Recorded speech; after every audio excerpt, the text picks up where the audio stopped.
మన ప్రభు అయిన యేసుక్రీస్తు వారి నామానికి మహిమ కలుగును గాక. ప్రభుని యేసుక్రీస్తు వారి శ్రేష్టమైన నామాన ప్రియులైన మీ అందరికీ ప్రేమతో వందనాలు తెలియజేసుకుంటూ, దేవుని పరిశుద్ధ గ్రంథంలో నుంచి హెబ్రీయులకు రాసిన పత్రిక 13వ అధ్యాయంలో 16-17 వచనాలు మనం చదువుకుందాం. ఉపకారమును ధర్మమును చేయ మరచిపోకుడి, అటు యాగములు దేవునికి ఇష్టమైనవి. మీ పైన నాయకులుగా ఉన్నవారు లెక్క అప్పచెప్పవలసిన వారి వల్ల మీ ఆత్మలను కాయుచున్నారు. వారు దుఃఖముతో ఆ పని చేసిన ఎడల మీకు నిష్ప్రయోజనం గనుక దుఃఖముతో కాక ఆనందముతో చేయనట్లు వారి మాట విని వారికి లోబడి ఉండుడి. ప్రార్థన చేద్దాం. పరిశుద్ధ తండ్రి, ప్రేమగల మా నాయన, మీకు వందనాలు. ప్రేమించి ఇచ్చిన ఈ సమయానికే కృతజ్ఞతలు. మీ ప్రియ కుమారుడు, మా ప్రియ ప్రభువారు యేసుక్రీస్తు వారే మా జీవము, మా సర్వమై ఉండగా ఆయన వైపు చూస్తూ జీవించే జీవితంలో మమ్మల్ని నడిపిస్తున్నారు. మీకు కృతజ్ఞతలు చెల్లిస్తున్నాం. మీరు మాలో నివసింపజేసిన పరిశుద్ధాత్మని ద్వారా క్రీస్తును కూర్చున్న అనుభవ జ్ఞానంలోకి మమ్మల్ని నడిపిస్తున్నారు. మీకు వందనములు.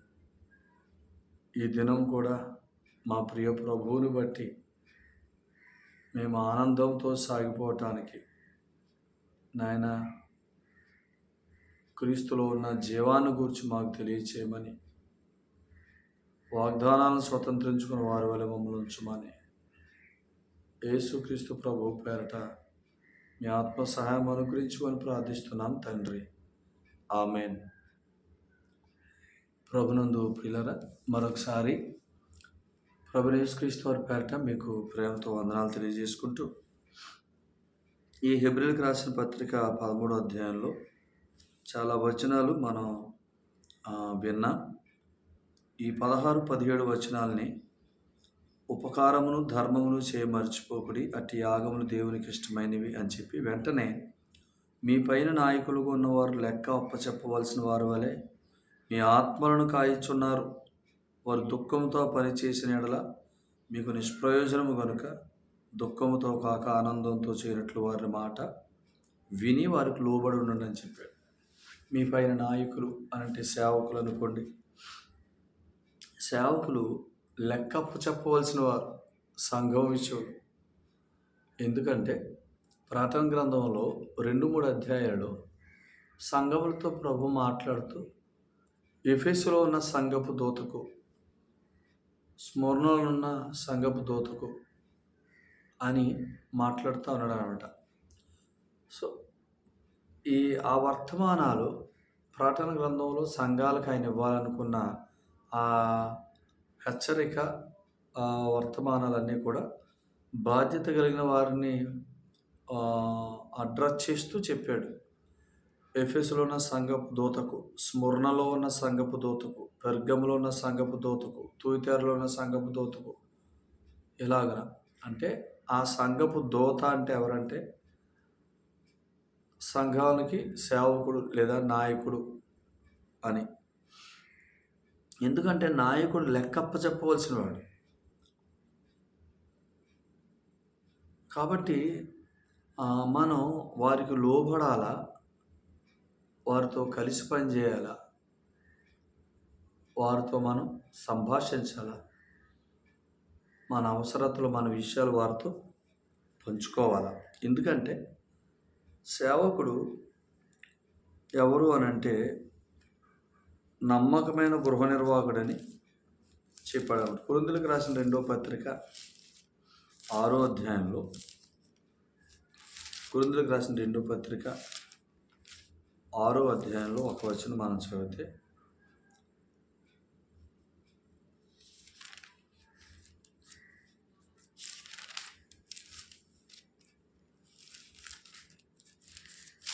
క్షమించండి, మొదటి పత్రిక, కొరింథీయులకు రాసిన మొదటి పత్రిక 4వ అధ్యాయం. ఏలాగున క్రీస్తు సేవకులమనియు దేవుని మర్మముల విషయంలో గృహ నిర్వాహకులమనియు ప్రతి మనుషుడు మమ్మను భావింపవలెను, మరియు గృహ నిర్వాహకులలో ప్రతివాడును నమ్మకమైన వాడైండుట అవశ్యము అని అన్నాడు. గృహ నిర్వాహకుడు, నాయకుడు, గృహ నిర్వాహకుడు లేదా సేవకుడు అంటే గృహ నిర్వాహకుడు. గృహ నిర్వాహకుడు ఎలా ఉండాలో? నమ్మకమైన వాడే ఉండాలా. ఆ నమ్మకమైన గృహ నిర్వాహకుడు ఏం చేస్తాడు? ఇదే అధ్యాయం 4వ అధ్యాయం 1వ వచనంలో దేవుని మర్మములను మనకి తెలియజేస్తాడు. దేవుని మర్మములు. ఇప్పుడు ఇలా అనుకుందాం, యేసు ప్రభునందు విశ్వాసం ఉంచాం, మనం నీతివంతులుగా తీర్చబడ్డాం, దేవుని కుమారులమయ్యాం, పరలోకంలో కూర్చోబెట్టబడ్డాం, పరిశుద్ధాత్ముడు మనలో నివసిస్తున్నాడు. ఇది నమ్మినప్పుడు జరిగింది. ఇది సత్యం. దీన్ని సత్యం అంటున్నా. మరి నమ్మిన తర్వాత సంఘంలో చేర్చబడుతున్నాగా, బాప్తిసం తీసుకొని సంఘంలోకి చేర్చబడినప్పుడు అక్కడ ఒక గృహ నిర్వాహకుడు ఉంటున్నాడు, అక్కడ ఒక సేవకుడు ఉంటున్నాడు. ఆ సేవకుడు నమ్మకమైనడైతే ఆల్రెడీ సత్యాన్ని బట్టి మనం సంఘంలో చేర్చబడ్డాం. ఇప్పుడు ఏం చెప్పాలా? ఆ నమ్మకమైన గృహ నిర్వాహకుడు మర్మములు చెప్పాలా. అర్థమైంది మీకు? ఆల్రెడీ యేసు ప్రభునందు విశ్వాసం ఉంచినప్పుడు నీతివంతులమయ్యా, దేవుని కుమారులమయ్యాం, పరలోకంలో కూర్చోబెట్టబడ్డాం, పరిశుద్ధాత్ముడు మనలో నివసిస్తున్నాడు. ఇది సత్యం. నమ్మినప్పుడు, సువార్తను నమ్మినప్పుడు జరిగింది కాబట్టి ఇది సత్యం. సో ఈ సత్యాన్ని ఎరిగిన వారందరూ బాప్తిసం తీసుకుని సంఘంలో చేర్చబడుతుంది. ఎందుకు? సంఘం పేరు ఏం పేరు? గృహము, దేవుని ఇల్లు. దీన్ని ఆదికాండం 28వ అధ్యాయం 15 నుంచి మనం చదువుకుంటే బేతేల్ అని పేరు పెట్టాడు యాకోబు. యాకోబు అప్పుడు బేతేల్ అని పేరు పెట్టింది. అప్పుడు అక్కడ దర్శనంలో చూసింది ఏంటనుకుంటున్నారు? ఈ గృహమే సంఘం అనే గృహమే. కాబట్టి సత్యాన్ని, సువార్త నమ్మినప్పుడు సత్యం మనం కలిగి ఉన్న స్థితి. ఇప్పుడు సువార్తను నమ్మి పరిశుద్ధుడై, దేవుని కుమారుడై, నీతిమంతుడై పరలోకంలో కూర్చోబెట్టబడి క్రీస్తుతో కూడా పరిశుద్ధాత్మకు ఆలయమైన వ్యక్తి బాప్తిస్మం ద్వారా సంఘంలో చేర్చబడుతున్నాడు. సంఘంలో చేర్చబడుతున్నాడంటే గృహంలో చేర్చబడుతున్నాడు. గృహంలో ఎవరున్నారు? గృహ నిర్వాహకుడు ఉన్నాడు. గృహ నిర్వాహకుడు కనుక నమ్మకమైనోడైతే ఆ నమ్మకమైన గృహ నిర్వాహకుడికి ఏం తెలుసు అంటే, యేసు ప్రభునందు విశ్వాసం ఉంచిన వారు ఆల్రెడీ సత్యమని ఎరిగిన వారు. సత్యం ఏంటి? వారు యేసు ప్రభునందు విశ్వాసం ద్వారా నీతివంతులు, పరిశుద్ధులు, దేవుని కుమారులు పరలోకంలో కూర్చున్నారు, పరిశుద్ధాత్ముడు వారిలో నివసిస్తున్నాడు. ఇది ఎరిగితే ఈ నమ్మకమైన గృహ నిర్వాహకుడు ఏం చేస్తాడు? మర్మములు బోధిస్తాడు. మర్మాలు అంటే ఏంటో కాదు చెప్తాను వినండి. ఈ కొరింథీయులకు రాసిన మొదటి పత్రిక 4లో దేవుని మర్మముల విషయంలో గృహ నిర్వాహకులమని అని అన్నాడు. కొలసీ పత్రిక చదవండి. దేవుని మర్మం అంటే ఎవరు? కొలసీ పత్రిక 2వ అధ్యాయం 2వ వచనం. దేవుని మర్మమై ఉన్న క్రీస్తును స్పష్టంగా తెలుసుకున్నవారై అన్నాడు. చూసారు? అంటే నమ్మకమైన గృహ నిర్వాహకుడు మర్మములు బోధించటువంటి దేవుని మర్మమైన క్రీస్తును మనకు స్పష్టంగా తెలియజేస్తాడు. ఆయన గురించిన జ్ఞానమును మనకు ఇస్తాడు. అప్పుడు మన హృదయాల్లో మనం ఆదరణ పొందుతాం.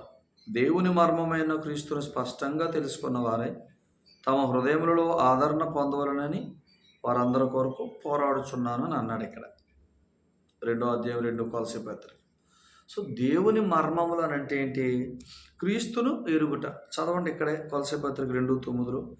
ఏలయనగా దేవత్వము యొక్క సర్వ పరిపూర్ణత శరీరముగా క్రీస్తునందు నివసించుచున్నది. అంటే క్రీస్తే దేవత్వం యొక్క సర్వపరిపూర్ణత. క్రీస్తును నేర్చుకోవటమే దేవత్వం యొక్క మర్మమును నేర్చుకొనుట, మర్మములను నేర్చుకొనుట. సో ఇంకొక సంగతి, మర్మములు అని అంటే ఏంటంటే, ఇప్పుడు యేసుక్రీస్తు ప్రభునందు విశ్వాసం ఉంచిన మనందరికీ తిమోతికి రాసిన 2వ పత్రిక 1వ అధ్యాయం 1వ వచనం ప్రకారం క్రీస్తు యేసునందున్న జీవమును గూర్చిన వాగ్దానం అన్నాడు. యేసు ప్రభువును విశ్వసించిన మనందరం ఎఫెసీ 2:1 ప్రకారం క్రీస్తుతో కూడా బ్రతికించబడ్డాం. బ్రతికామంటే ఇప్పుడు ఏముంది? జీవం ఉంది, జీవించాలి, బ్రతికిన వాళ్ళందరూ జీవించాలి. అదే ఎఫెసీ పత్రిక 2:1 ప్రకారం ఒకప్పుడు మనం ఏమయ్యాం? యేసు ప్రభువుని నమ్మక ముందు ఆదాము సంబంధులుగా అపరాధముల చేత పాపముల చేత చచ్చిన వారంగా ఉన్నాం. అంటే యేసు ప్రభువుని నమ్మక ముందు మనందరం దేవుని దృష్టిలో చచ్చిన వారంగా ఉన్నాం. అప్పుడు మనం ఎన్ని నీతి క్రియలు చేసినా, ఎన్ని ధర్మకార్యాలు చేసినా అవన్నీ కౌంట్లోకి రాలి. ఎందుకు? మృతమైన క్రియలు, నిర్జీవ క్రియలు లెక్క, చచ్చినోడు చేసిన క్రియలు. సో అందుకనే ఒక వ్యక్తి బ్రతికితే తప్ప క్రియలు కౌంట్లోకి రావు. అందుకని యేసు ప్రభువుని నమ్మకుండా మనం ఎన్ని క్రియలు చేసినా అవి స్వనీతి క్రియలే, అవి నిష్ప్రయోజనమే, అవి మృతమైన క్రియలే, అవి నిర్జీవ క్రియలు లెక్కే. ఎందుకు? యేసు ప్రభువుని నమ్మని వ్యక్తి అతడెవరు? దేవుని దృష్టిలో పాపి అయి ఉన్నాడు. మాత్రమే కాదు, అతడు పాపి కాబట్టి చచ్చిన స్థితిలో ఉన్నాడు. దేవుడు ఒక వ్యక్తిని చచ్చిన స్థితిలో ఉన్నామన్న తర్వాత అతని నుంచి ఏమైనా ఎక్స్పెక్ట్ చేస్తాడా? క్రియలు చేయడు. ఎందుకు? చచ్చినోడి నుంచి ఏం పనులు ఎక్స్పెక్ట్ చేస్తాం? అందుకని దేవుడు ఏం చేస్తాడంటే యేసుక్రీస్తు ప్రభువుని మనందరి కొరకు అప్పగించి ఆయనందు విశ్వాసం ద్వారా పాపం అనే స్థితి నుంచి నీతిమంతుడు అనే స్థితికి తీసుకొస్తూ దేవుని కుమారులు పరిశుద్ధులు అనే స్థితికి తీసుకొస్తున్నాడు. దీన్నే బ్రతుకుట అని అన్నాడు. సువార్త ద్వారా, యేసు ప్రభునందు విశ్వాసం ద్వారా బ్రతుకుతున్నాం అంటే స్థితి మారుతుంది. పునఃస్థితి స్థాపన అన్నాడు దీన్ని తీతు పత్రిక 3వ అధ్యాయం 5-6 వచనాల్లో. పునఃస్థితి స్థాపన, దీన్నే పునర్జన్మ సంబంధమైన స్నానం. అంటే సువార్తను ఎప్పుడైతే నమ్మామో, యేసుక్రీస్తు ప్రభు యొక్క శిలువ కార్యాన్ని ఎప్పుడైతే నమ్మామో, ఆదామును బట్టి మనకు కలిగిన ఆ పాపి అనే స్థితిని దేవుడు తీసేస్తున్నాడు. నీతిమంతుడు నా కుమారుడు పరిశుద్ధుడు అని గొప్ప స్థితిని ఇస్తున్నాడు. ఈ స్థితిని పొందుకోవటం, యేసు ప్రభునందు విశ్వాసం ద్వారా ఈ స్థితిని పొందుకోవటం బ్రతుకుట అని అన్నాడు. ఎఫెసీ పత్రిక 2:1, 2, 4, 5లో బ్రతుకుట అన్నాడు. బ్రతుకునోడు ఏం చేస్తాడు? బ్రతుకునోడు క్రియలు చేస్తాడు. సో అందుకనే యేసు ప్రభునందు విశ్వాసం ఉంచక ముందు మనం చచ్చిన వారం కాబట్టి మన నుంచి దేవుడు ఏమీ ఎక్స్పెక్ట్ చేయడు. కానీ మానవుడు ఏదో చేద్దాం అవన్నీ ఏంటి? అసలు లెక్కలోకి రాని, అవి స్వనీతి క్రియలు, అవి నిర్జీవ క్రియలు. యేసు ప్రభునందు విశ్వాసం ఉంచిన తర్వాత, దేవుని కుమారులమైన తర్వాత ఇప్పుడు సత్క్రియలు, ఇప్పుడు చేస్తున్న క్రియలన్నీ కౌంట్లోకి వస్తాయి. ఇప్పుడు చేస్తున్న క్రియలన్నీ కౌంట్లోకి తీసుకుంటాడు. ఎందుకంటే మనం బ్రతికాం కదా, బ్రతుకునోడు చేసే క్రియలన్నీ కౌంట్లోకి తీసుకుంటాడు. అందుకనే యేసు ప్రభునందు విశ్వాసం ఉంచిన వారు సత్క్రియలందు ఆసక్తి గల ప్రజలు తన కోసరము కావాలనని, చూసారా తీతు పత్రిక మీరు చదివితే అసలు ఆయన ఎందుకు మనల్ని రక్షించాడు అనేది ఇక్కడ తెలుస్తా చూడండి. 2వ అధ్యాయం 14వ వచనం తీతు పత్రిక. ఆయన సమస్తమైన దుర్నీతి నుండి మనల్ని విమోచించి సత్క్రియలయందు ఆసక్తి గల ప్రజలను తన కోసరము పవిత్రపరుచుకొని తన సొత్తుగా చేసుకొనుటకు తానే మన కొరకు అర్పించుకునేను. చూసారు, సత్క్రియలందు ఆసక్తి గల ప్రజలు, దేవుని నామములో, దేవుని పేరట సత్క్రియలు చేసే ప్రజలుగా, ఆయన ద్వారా జీవిస్తూ ఆయన ద్వారా కలిగే ప్రేమలో నుంచి సత్క్రియలు చేసే పిల్లలుగా, ప్రేమ చూపుటకును సత్కార్యములు చేయుటకును అని అన్నాడు. హెబ్రీ పత్రిక మీరు చదివితే 10వ అధ్యాయం చూడండి, 24-25. కొందరు మానుకొనుచున్నట్టుగా సమాజంగా కూడుట మానక ఒకరినొకడు హెచ్చరించుచు ఆ దినము సమీపించుట మీరు చూసిన కొలది మరి ఎక్కువగా అలాగూ చేయొచ్చు. ప్రేమ చూపుటకు, సత్కార్యములు చేయుటకు ఒకరినొకడు పురుకొల్పాలి. మనకొక స్థితినిచ్చి మనల్ని బ్రతికించి దేవుని గృహము అనే ఆ సంఘములోనికి మనం చేర్చింది ఎందుకంటే అక్కడ ఒక గృహ నిర్వాహకుడు ఉన్నాడు. ఆ గృహ నిర్వాహకుడు మర్మములు బోధిస్తాడు. దేవుని మర్మమైన క్రీస్తును మనకు స్పష్టంగా బోధిస్తాడు. క్రీస్తులో ఉన్న వాగ్దాన జీవాన్ని, తిమోతికి రాసిన 2వ పత్రిక 1వ అధ్యాయం 1వ వచనంలో క్రీస్తునందున్న వాగ్దాన జీవాన్ని బోధిస్తాడు. ఆ గృహ నిర్వాహకుడు నమ్మకమైన వాడైతే క్రీస్తునే బోధిస్తాడు, క్రీస్తులో ఉన్న జీవాన్నే బోధిస్తాడు. ఎందుకంటే ఆ గృహ నిర్వాహకుడికి ఆ విశ్వాస అంటే ఎవరో తెలుసు కాబట్టి. అలా బోధించడాన్నే మర్మములు బోధించుటానన్నాడు. మర్మములు బోధించుటానన్నాడు. సో ఇప్పుడు అలాగా క్రీస్తును బోధించడం ద్వారా మనం ఏమవుతామనంటే, వాగ్దానం చేయబడిన జీవం ఉంది మనందరికీ. ఆ జీవం క్రీస్తు. ఆయన గురించి నేర్చుకోవటం ద్వారా మనం జీవించటానికి మన వాగ్దాన జీవమైన క్రీస్తు, మన జీవమైన క్రీస్తు మనం దినాలన్నిటిలో నిశ్చింతగా, ధైర్యంగా, సుఖంగా, నెమ్మదిగా జీవించడం కొరకు ఎన్ని వాగ్దానాలు నెరవేర్చాడు. ప్రతి వాగ్దానం నెరవేర్చాడు. కొరింథీయులకు రాసిన 2వ పత్రిక 1వ అధ్యాయం 20వ వచనం ప్రకారం దేవుని వాగ్దానాలు ఎన్నున్నాయో అవన్నీ యేసు ప్రభువారు మన కొరకు నెరవేర్చాడు. ఆ నెరవేర్చబడిన వాగ్దానాలన్నిటినీ మన కొరకు ఆయన నెరవేర్చి మనకి అనుగ్రహించడానికి సిద్ధంగా ఉన్నాడు. ఈ నెరవేర్చబడిన వాగ్దానాలు కలిగిన జీవితమే వాగ్దాన జీవం. సో అందుకనే నమ్మకమైన గృహ నిర్వాహకుడు క్రీస్తును, అంటే మన వాగ్దాన జీవాన్ని, ఆయన ద్వారా మన కొరకు నెరవేర్చబడిన ప్రతి వాగ్దానాన్ని బోధిస్తూ ఉంటాడు అనమాట. అంటే వాక్యం ఎలా వస్తుంది? వాగ్దాన రూపకంగా వస్తుంది మన దగ్గరికి. నువ్వు ఎప్పుడు ప్రార్థనకి వెళ్ళినా నీకు వాగ్దానంగా వస్తుంది వాక్యం.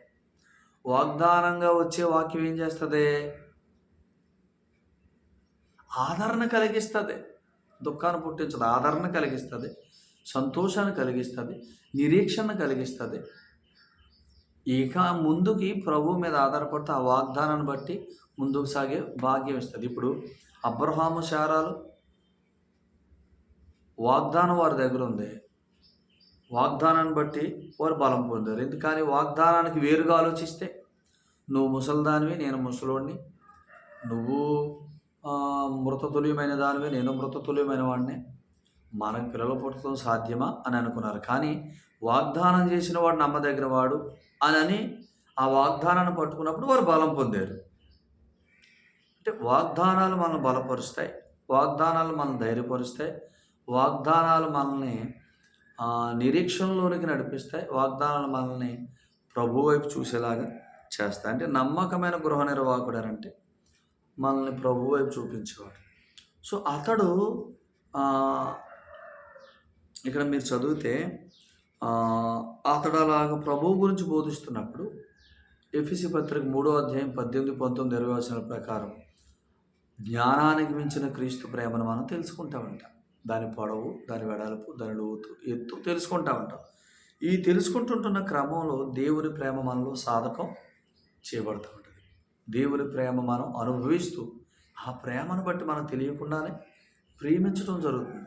ఎందుకంటే మనలో ఆయనను నమ్మకమైన గృహ నిర్వాహకుని పరిచర్య ద్వారా, దేవుని మర్మమైన క్రీస్తు ప్రకటించబడటం ద్వారా, ఆయన మన వాగ్దాన జీవం కాబట్టి ఆ వాగ్దాన జీవమైన క్రీస్తు మన జీవం కొరకు ప్రతి వాగ్దానాన్ని నెరవేర్చాడు. కాబట్టి నమ్మకమైన గృహ నిర్వాహకుడు ఆయన ప్రేమను, ఆ వాగ్దానాలను, వీటన్నిటిని మనకు తెలియజేస్తూ ఉన్నప్పుడు ఖచ్చితంగా మన హృదయంలో దేవుని ప్రేమ అనుభవిస్తాం.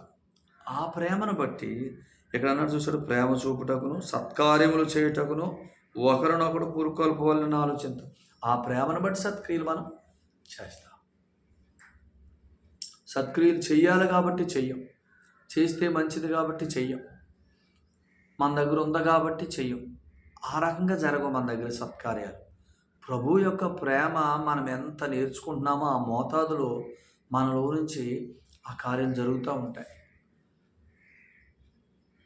అప్పుడు మనం ఆ ప్రేమను బట్టి సత్కార్యాలు చేస్తున్నప్పుడు ఎవరికి సహాయం చేసినా వారి ఎదుట మనం డంబంగా ప్రవర్తించం. మనం ఏదో గొప్ప కార్యం చేసినట్టుగా అనుకో. ప్రేమ చూపుతాం, ప్రేమతో చేస్తాం. మనం చక్కగా సత్క్రియల్లో సాగిపోతాం. అందుకని బ్రతికించబడ్డాం క్రీస్తునందు. దేవుని నీతిగా తీర్చబడ్డాం. దేవుని కుమారులం. కాబట్టి ఏర్పాట్లో ఉండాలి. అనగా మర్మాలు నేర్చుకోవాలంటే దేవుని ఇంట్లో ఉండాలి, గృహంలో ఉండాలి. ఆ గృహంలో ఉంటానే ఏర్పాట్లో ఉండుట అని అన్నాడు. దేవుని ఏర్పాటు. సో చాలామంది సత్యములో ఉన్నారు కానీ సువార్తను నమ్మి ఏర్పాట్లో లేరు. ఏర్పాట్లో లేని కారణం చేత వారు సత్క్రియల్లోకి సాగలేకపోతున్నారు. సత్క్రియల్లోకి వెళ్ళలేకపోతుంది. ప్రేమ చూపుటకును సత్కార్యములు చేయుటకును అనే జీవితం ఎక్కడ జరుగుద్ది? సంఘములో జరుగుద్ది. సంఘంలో ఎవరు ఉండాలా? నమ్మకమైన గృహ నిర్వాహకుడు ఉండాలి. నమ్మకమైన గృహ నిర్వాహకుడు అంటే ఎవరు? ఆ గృహ నిర్వాహకుడికి, ఆ సేవకుడికి యేసు ప్రభునందు విశ్వాసం ఉంచిన వ్యక్తి నీతిమంతుడని, పరిశుద్ధుడని, దేవుని కుమారుడని, పరలోకంలో కూర్చున్నాడని, పరిశుద్ధాత్ముడు అతనిలో నివసిస్తున్నాడని సంగతి అతడు ఎరిగి ఉండాలి. అతడు ఆ సంగతి ఎరిగితే ఇక అతనికి ఏం బోధించాలా? మర్మములు బోధించాలి. మర్మములు అంటే క్రీస్తును బోధించాలి. క్రీస్తు అంటే వాగ్దాన జీవమై ఉన్నాడు. వారికి జీవమైన క్రీస్తును బోధించాలి. జీవమైన క్రీస్తును బోధిస్తే క్రీస్తు మన జీవిస్తున్న దినాలన్నింటిలో మనకు కావాల్సిన సమస్త వాగ్దానాలను నెరవేర్చి పెట్టాడు. కాబట్టి ప్రతి వాగ్దానం నెరవేర్చబడిన జీవమే మన ప్రభువైన యేసుక్రీస్తు. ఆయనే మన వాగ్దాన జీవం. ఆ వాగ్దాన జీవమైన క్రీస్తు మన కొరకు ప్రతి వాగ్దానాన్ని నెరవేర్చాడు. కాబట్టి వాటిని వింటున్నప్పుడు మనం ఆదరించబడతాం. దేవుని మర్మమైన క్రీస్తును, మన వాగ్దాన జీవమైన క్రీస్తును, మన కొరకు వాగ్దానాలన్నీ నెరవేర్చి పెట్టిన క్రీస్తును నేర్చుకుంటున్నప్పుడు ఆదరణ పొందుతాం. ఒకరినొకరు పురుకొల్పుకుంటాం, సత్క్రియలు చేస్తాం. అందుకని ఇక్కడ హెబ్రీ పత్రిక 13లో మీ పైన నాయకులు ఉన్నవారు లెక్కప్ప చెప్పవలసిన వారు. రేపొద్దున వారు లెక్క అప్పగించాలా మనందరి విషయంలో. నువ్వు ఎంతమందిని నడిపించావు, నేను రేపు లెక్క అప్పగించాలా. నేను నా రక్తంలో కడిగి నా ప్రజలు నీకు అప్పగించాను. సంఘమును, నా శరీరమును సంఘాన్ని, నా ప్రియురాలైన వధువు సంఘాన్ని, నేను ప్రేమించి సంపాదించుకున్న ప్రజలు నీకు అప్పగించాను. వారు సత్యాన్ని ఎరిగిన వారు. వారికి నువ్వు మర్మాలను బోధించావు. వారి జీవమైన క్రీస్తును వారికి ఎంతగా చూపించావు. ఆ క్రీస్తులో ఉన్న వాగ్దాన జీవాన్ని వారు ఎంతగా అనుభవించేలాగా చేశావు. వారు ఆ వాగ్దానాల నిజ స్వరూపాన్ని ఎంతగా అనుభవించారు నేను నిన్ను గృహ నిర్వాహకుడిగా నియమించడం ద్వారా అనేది అడుగుతాడు, నన్ను అడుగుతాడు. అప్పుడు కనుక నేను వారిని జీవింప చేయలేకపోతే రేపొద్దున మనందరం క్రీస్తుని న్యాయపీఠ ఎదుట కనబడాలి. కొరింథీయులకు రాసిన 2వ పత్రిక 5వ అధ్యాయం 10వ వచనం ప్రకారం మనమందరం అన్నాడు. అంటే బోధకుడైన పౌలు గారు, ఆ సంఘంలో ఉన్న విశ్వాసులు అందరూ కూడా క్రీస్తు న్యాయపీఠ ఎదుట నిలబడతారు. నిలబడితే పౌలు ఏమన్నాడు? నేను నమ్మకంగా పనిచేశాను, నేను బాగుగా పరిగెత్తాను, నా మీదేమి నింద ఉండదు. మీరు నేను ప్రకటించిన కృపను వ్యర్థం చేసుకున్నారు. కొరింథీయులకు రాసిన 2వ పత్రిక 6:1 దేవుని కృపను వ్యర్థం చేసుకుంటే మీరు ఖచ్చితంగా క్రీస్తు న్యాయపీఠం ఎదుట బహుమానాలు ఏం పొందుకోరు. అవమానాలు తలదించుకునే పరిస్థితి వస్తుంది. బహుమానాలు ఉండవు. అప్పుడు సిగ్గుపరచబడతారు అని చెప్తున్నాడు ఆయన. సో అందుకనే సేవకుడు, విశ్వాసులు అందరూ రేపొద్దున క్రీస్తు న్యాయపీఠం ఎదుట నిలబడినప్పుడు గృహ నిర్వాహకుడు అనే సేవకుడు గనుక సరైనవాడు కాకపోతే అతనికి రెండంతల అవమానం. ఎందుకు? అతడికి దేవుని గృహం యొక్క ఏర్పాటు అతనికి తెలియలేదు. దేవుడు అప్పగించిన ప్రజల్ని ఎలా నడిపించాలో తనకు అర్థం కాలేదు. కాబట్టి వీళ్ళందరూ బహుమానాలు పొందుకోకుండా అక్కడ తలదించుకోవటానికి కారణం ఇతడే. కాబట్టి ఇతనికి రెండంతల అవమానం, ఆ రోజు రెండంతల సిగ్గు. అందుకనే క్రీస్తు న్యాయపీఠం ఎదుట మనందరం కనబడాలి. కాబట్టే మనందరం ప్రేమ చూపుటకు, సత్కార్యాలు చేయుటకు ముందుకు సాగాల. అలా ప్రేమ చూపుటకు, సత్కార్యాలు చేయుటకు ముందుకు సాగాలంటే మన జీవమైన క్రీస్తును మనం వినాలా. క్రీస్తుని మనకు వినిపించేది ఎవరు? నమ్మకమైన గృహ నిర్వాహకుడు. అతడు క్రీస్తును మనకు వినిపిస్తున్నప్పుడు మనం మన వాగ్దాన జీవమైన క్రీస్తును, ఆయన మన కొరకు నెరవేర్చిన ప్రతి వాగ్దానాన్ని వింటూ హృదయంలో ఆదరించబడి ఇంకా నిరీక్షణ కలిగి ముందుకు సాగిపోతాం. ఆ ప్రేమను బట్టి సత్క్రియలు ఓపికగా చేస్తాం. సో ఇలాగ మనకి పరిచర్య చేసే సేవకుల్ని నమ్మకమైన గృహ నిర్వాహకుడు అంటే విశ్వాసిని, నువ్వు నీతిమంతుడివి, నువ్వు దేవుని కుమారుడివి, పరిశుద్ధాత్మక ఆలయానివి, నీ జీవం క్రీస్తు, ఆయనలో వాగ్దాన జీవాన్ని నువ్వు అనుభవించు అని వాగ్దాన రూపకమైన వచనం చెప్పేవాడే నమ్మకమైన గృహ నిర్వాహకుడు. ఎంతసేపు నీ రక్షణ విషయమైన స్థితిని నువ్వు అనుమానించేలాగా, నువ్వు దాని విషయంలో కలవరపడేలాగా చేసేవాడు నమ్మకమైన గృహ నిర్వాహకుడు కాదు. అట్టి గృహ నిర్వాహకుల దగ్గర దూరంగా ఉండండి. ఇప్పుడు ఇక్కడ చెప్పిన భాగంలో వారు దుఃఖంతో పని చేయకూడదు. నాయకుడు, గృహ నిర్వాహకుడు దుఃఖంతో పని చేయకూడదు. వారు సంతోషంతో చేయాలంటే మనము నమ్మకమైన గృహ నిర్వాహకుల్ని కనిపెట్టి వారిని వెంబడించాలి, వారికి లోబడాలి, వారికి మనం అప్పగించుకోవాలి. ఫిలిప్పీ పత్రికలు పౌలు ఏమన్నాడు? మొదటి అధ్యాయంలో 3, 4, 5 వచనాల్లో, మొదటి దినం నుంచి ఈ దినం వరకు సువార్త విషయంలో మీరు నాతో పాలువారై ఉండుట చూసి ఈ విషయమే దేవుని కృతజ్ఞతాస్తుతులు చెల్లిస్తున్నాను. మీలో ఈ సత్క్రియ ప్రారంభించిన వాడు ప్రభు దినం వరకు దీన్ని కొనసాగిస్తాడని నేను నమ్ముతున్నానని చెప్పాడు. చూసారా? అంటే సంఘము నమ్ముకున్న రోజు నుంచి సేవకుని, ఆ గృహ నిర్వాహకుడిని, ఆ నమ్మకమైన సేవకుని పౌలు గారిని వెంబడించడం మానలా. సేవా విషయంలోను, పరిచర్య విషయంలోను ఆయన వెంబడించడం మానలా. మొదటి దినం నుంచి ఇది ఇప్పటి వరకు అని చెప్పాడు.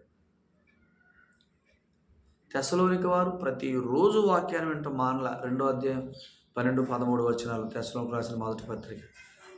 మీరు మా వలన వినిన వర్తమాన వాక్యం అని అన్నాడు. వర్తమాన వాక్యం అంటే present, today's word of God. Today's word of God. Every day they are receiving the word of God. Every day they are receiving their promised life. తెస్సలోనికలో ఉన్నవారు ప్రతిరోజు తమ జీవాన్ని పొందుకుంటున్నారు. తమ వాగ్దాన జీవమైన క్రీస్తును గుర్తున్న సంగతులను పొందుకుంటూ జీవిస్తున్నారు. అందుకనే అక్కడే రాశాడు, తెస్సలోనికీయులకు రాసిన 2వ పత్రిక, మొదటి పత్రిక 2వ అధ్యాయం 12, 13, 14 వచనాల్లో మీరు వింటున్న ఆ అనుదిన వాక్యమే, ఆ వర్తమాన వాక్యమే మీలో కార్యసిద్ధి కలుగు చేస్తున్నది. మీలో కార్యసిద్ధి అంటే వాగ్దానాల సారమైన మన ప్రభువుని, లేదా మన వాగ్దాన జీవమైన మన ప్రభువుని, మన కొరకు ప్రతి వాగ్దానాన్ని నెరవేర్చిపెట్టిన ప్రభువుని మనం ఎంతగా వింటామో అంతగా కార్యాలలో ఉంటాం. అంతగా దేవుడు మన కొరకు చేసే కార్యాల్లో మనం సంతోషిస్తూ ఉంటాం. అందుకని గృహ నిర్వాహకుడు నమ్మకమైన వాడై ఉండాలి. గృహ నిర్వాహకుడు నమ్మకమైన వాడై ఉండాలి. ఏంటి ఆ నమ్మకత్వం అంటే, గృహ నిర్వాహకుడికి నువ్వెవరో తెలియాలా, నువ్వు నీతిమంతుడు అని, నువ్వు పరిశుద్ధుడు అని, యేసు ప్రభునందు విశ్వాసం మూలంగా నీతిమంతుడు అని, పరిశుద్ధుడు అని, క్రీస్తుతో పాటు వారసుడు అని, పరలోకంలో కూర్చోబెట్టబడ్డావని, పరిశుద్ధాత్మనికి నువ్వు ఆలయమని గృహ నిర్వాహకుడికి తెలియాలా. తెలిసి ఇక ఇతడు తన వాగ్దాన జీవమైన క్రీస్తు, ఆయనలో నెరవేర్చబడిన ప్రతి వాగ్దానాన్ని పొందుకుంటూ జీవించాలని దేవుని మర్మములను నీకు బోధించాలి. అతడు మర్మముల విషయంలో గృహ నిర్వాహకుడే కానీ మనం పొందుకున్న స్థితి విషయంలో అతన్ని పాత్ర ఏమి లేదు. అది దేవుడు మనకి ఇచ్చిన స్థితి. అతడు మనకు సువార్త ప్రకటించి ఉండొచ్చు. అయితే అతడు మర్మాలు బోధించాలా. మర్మాలు బోధించాలంటే నువ్వెవరవో ఎరగాలి. అతడే నమ్మకమైన గృహ నిర్వాహకుడు. సో అతడు దుఃఖంతో ఆ పని చేస్తే మీకు ప్రయోజనం ఉండదు. కనుక అతనితో కలిసి ఉన్నాను, అతను ఏకీభవించండి. అతడు ఏ సత్యమును బట్టి, ఏ ఏర్పాటును బట్టి పనిచేస్తున్నాడో దాన్ని గ్రహించి అతనితో ఏకీభవించి అతను హత్తుకొని ఫిలిప్పీ సంఘం వారు మొదటి దినం నుంచి ఇప్పటి వరకు ఆయనతో ఉన్నట్టుగా అలా మీరు సేవకుడు అలా కలిసి ఉంటే సేవకుడికి మనం ప్రోత్సాహం ఇస్తున్నప్పుడు ఎవరికి నమ్మకమైన గృహ నిర్వాహకుడికి కొంతమంది సేవకులు ఉన్నారు వారికి అసలు విశ్వాసం ఎవరో కూడా తెలియదు. యేసుప్రభునందు విశ్వాసం ఉంచిన వాడు ఎవరో తెలియదు, అతని స్థితి ఏంటో తెలియదు, ఏం చెప్పాలో తెలియదు, ఏం చెప్పకూడదో తెలియదు, ఏదంటే అది చెప్పేస్తున్నారు. సో అలాంటి వారిని మనం ఎంటర్టైన్ చేయకూడదు. సో నమ్మకమైన గృహ నిర్వాహకులు మన విషయంలో లెక్కప్ప చెప్పాలి. రేపొద్దున వారు మనం కలిపి క్రీస్తు న్యాయపీఠం ఎదుట నిలబడితే యేసుప్రభు వారు ఇదిగో మీకు నమ్మకమైన గృహ నిర్వాహకుడిని ఇచ్చాను, అతడు నమ్మకంగా పనిచేశాడు, మీరు ఆ కృపను దుర్వినియోగం చేసుకున్నారు, అతని ద్వారా నేను మీకు అందించిన దేవుని కృప నిరుపయోగం చేసుకున్నారు, కృపను వ్యర్థం చేసుకున్నారు అంటాడు అని ఏ సంఘం వారైతే ఆ నమ్మకమైన నాయకుడిని నిర్లక్ష్యం చేశారో వారు సిగ్గుపడతారు, అవమానపడతారు, బహుమానం లేని వారు ఉండిపోతారు. ఎందుకు? కృపను వ్యర్థం చేసుకున్న కారణం చేత దేవుని ప్రేమ అర్థం అవ్వలేదు, వాగ్దాన జీవంలో వారు ప్రవేశించలేదు, ప్రేమ చేత సత్కార్యాలు చేయలేదు. కాబట్టి వారు బహుమానాలు ఉండవు, అవమానాలు సిగ్గు. ఈ సేవకుడికి మాత్రం నమ్మకంగా పనిచేశాడు కాబట్టి దేవుడు మెప్పు ఘనత అన్నీ ఇస్తాడు అక్కడ. సో అదే ఆ సేవకుని ద్వారా వచ్చిన కృపను మీరు వినియోగించుకుంటే ఆ సేవకునితో పాటు మీరు కూడా ఘనపరచబడతారు. రేపు క్రీస్తు న్యాయపీఠం ఎదుట. క్రీస్తు న్యాయపీఠం ఉంది కాబట్టి మనం జాగ్రత్తగా బ్రతకాల విశ్వాసి. క్రీస్తు న్యాయపీఠం దగ్గర మెప్పు అవమానం వస్తే తర్వాత మహిమలలో తేడా ఉంటుంది. మహిమ శరీరంలో తేడా ఉండదు. మహిమ శరీరం తర్వాత ఎంత బహుమానాలు పొందుకుంటే అంత మహిమ, అంత పేరు, అంత ఘనత. అన్ని పట్టణాల మీద అధికారులు ఉంటాం, 1000 ఏండ్ల రాజ్యం. సో అందుకనే క్రీస్తు న్యాయపీఠం ఉంది కాబట్టే అక్కడ మెప్పు ఘనత ఉంది కాబట్టి అక్కడ మహిమదేహం అందరికీ ఉన్న మహిమ వేరు. ఒక్కొక్కరు మహిమ ఒక్కొక్కటి. ఎంత బాగా జీవిస్తే అంత మహిమ, ఎన్ని బహుమానాలు పొందుకుంటే అన్ని పట్టణాలు, అలా అన్నమాట. సో దాని కొరకు మనం చక్కగా జీవించాలి. దేవుడు అట్టి కృప మనందరికి దయచేయను గాక. దేవుడి మాటలతో మన హృదయాలు ఆదరించును గాక.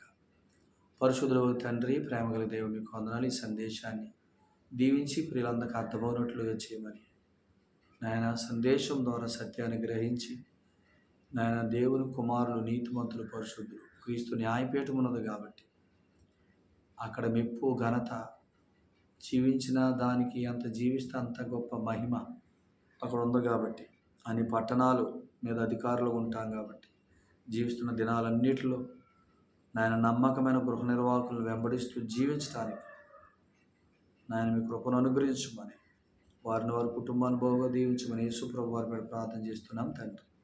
ఆమేన్. అందరికీ ప్రేమపూర్వకమైన వందనాలండి. ప్రభు మిమ్మల్ని, మీ కుటుంబాలను, మీకు కలిగిన సమస్తాన్ని దీవించునుగాక. మీ కార్యాలలో విజయాలు దయచేయునుగాక. ఆమేన్.